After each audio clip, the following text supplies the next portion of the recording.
Mesdames, Messieurs, bonjour, bonsoir, ça dépend l'heure à laquelle vous êtes en train de suivre. Vous êtes aux États-Unis d'Amérique, vous êtes en Australie, vous vous retrouvez au Canada, en Angleterre, vous êtes à Kananga, en République démocratique du Congo, vous êtes au Bénin, vous êtes à Kasumbalesa, vous êtes à Goma, vous êtes, c'est pas moi, à Bandaka, partout où vous êtes en train de suivre, nous vous disons que nous vous aimons vraiment, nous vous portons dans notre cœur.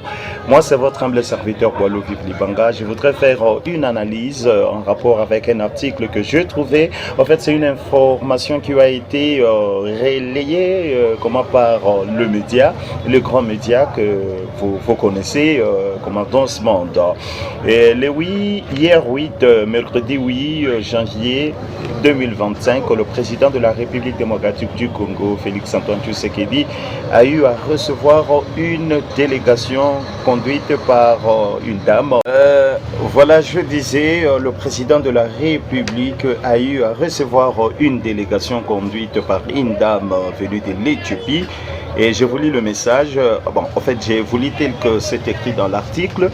Et la délégation de services de renseignement civil et militaire éthiopien, porteur d'une mesure de sûreté que leur gouvernement a pris pour éloigner la menace que représentent les activités subversives et terroristes de l'ancien président Joseph Kabila Kabange.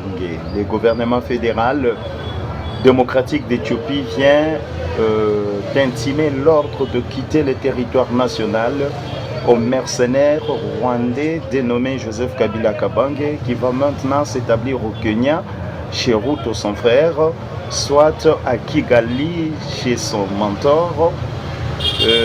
La décision de 16 pays membres de la SADC d'offrir leur hospitalité généreuse au mercenaire rwandais Joseph Kabila Kabange. Donc c'est maintenant le tour de l'Éthiopie qui refuse de servir de base arrière aux terroristes et mercenaires rwandais Joseph Kabila Kabange. Ok, de quoi il s'agit? Je vais expliquer. Chers compatriotes congolais, vous vous rappelez lors de l'arrestation d'Eric Kuba en Tanzanie qui fait transférer à Kinshasa. Présentement, il est en prison à Ndolo sous une haute surveillance. C'est une prison militaire. Cet homme faisait partie, il était un cadre de l'AFC, donc il était aussi du M23. Cet homme a donné des révélations terribles sur l'ex-président, l'ancien président, bien entendu, Joseph Kabila Kabange. Et selon les informations recueillies, Joseph Kabila Kabange serait le pivot numéro 1, donc le cerveau envoyé de la rébellion qui déstabilise l'Est de la République démocratique du Congo. Donc c'est lui le patron du M23, le patron également de l'AFC de Corneille Nangaa. Voilà. Et tout ce temps, antérieurement, il était à l'Éthiopie, et il était en Éthiopie, allais-je dire, et il a eu à recevoir certains opposants au régime de Kinshasa. Il s'agit de Moïse Katumbi et Claudel Lubaya, avec une grande délégation, vous voyez, là à Addis Abeba en Éthiopie. Alors, selon le message ici, on nous dit que le gouvernement éthiopien a dépêché une délégation à Kinshasa pour signifier au président de la République que le gouvernement éthiopien se désolidarise de Joseph Kabila, qui représente, donc l'Éthiopie a pris une mesure de sûreté vous voyez, pour éloigner la menace que représentent les activités de l'ancien président sur le sol éthiopien, donc Joseph Kabila Kabange. Vous voyez, donc des activités subvertibles, qu'est-ce que je vais dire, des activités subversives et terroristes. Veut dire Joseph Kabila Kabange était en train de se servir de l'Éthiopie comme base arrière pour faire du mal à son propre pays. Hein, voyez, pour endeuiller, tuer, endeuiller des familles sur le sol congolais, tuer ses propres frères. Bon, si vraiment il est congolais. En fait, suivez-moi, écoutez, je ne fais qu'une analyse. Je ne suis qu'en train d'analyser. Cette information ne vient pas de moi. Les médias l'ont relayé. Hein, vous voyez, c'est un truc que nous avons trouvé aussi. Nous avons ouï dire, nous avons entendu. Ce n'est pas moi. Ne vous en prenez pas à moi, s'il vous plaît. Vous qui êtes fort dévot à Joseph Kabila Kabange, vous êtes fanatique à mort, quoi. Alors, fanatique aveugle à mort, bon, je ne sais pas. Alors, moi, je ne suis pas votre ennemi, je ne fais que mon travail. Donc, c'est ça, le gouvernement éthiopien a vu que Joseph Kabila cherchait à déstabiliser davantage la République démocratique du Congo. Récemment, il a reçu Katumbi et Claudel Lubaya. On ne sait pas ce qui c'était en train de mijoter là, c'est qu'il préparait parce que juste après la tenue de leur messe noire, bon, parce que avec ce qui arrive, ça prouve que cette réunion là n'était pas une bonne réunion, quoi.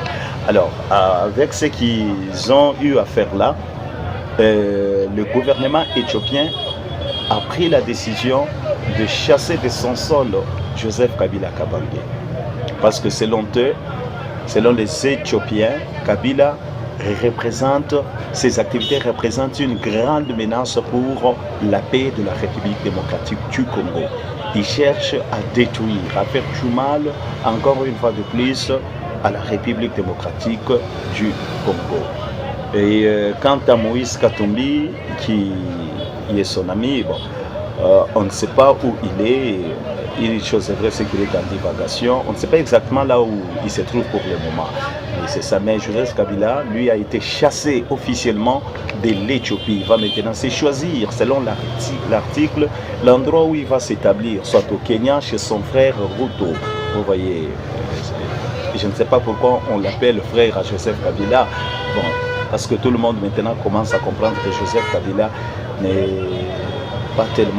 pas vraiment le fils à Laurent Désiré Kabila, le fils biologique. Bon, avec tout ce qui arrive, bon, ce n'est pas moi, ça vient, hein, vous voyez, ça, je ne fais qu'une analyse, voilà. Et c'est ça.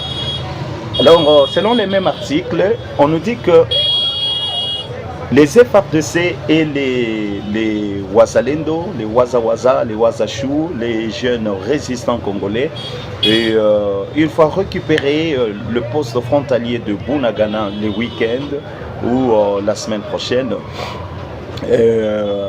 la mission qui se sont fixées, c'est de surveiller 24 heures sur 24 heures. On voyait 24 heures sur 24 et avec des avions de chasse, Sukhoi, des drones et autres, pour que le mercenaire rwandais Joseph Kabila Kabange et sa bande qui lui font allégeance ne puissent pas traverser la frontière et entrer sur le sol congolais. Voilà, c'est ça l'article que nous avons trouvé. C'est juste une analyse et nous, ça nous fait tellement mal pour voir.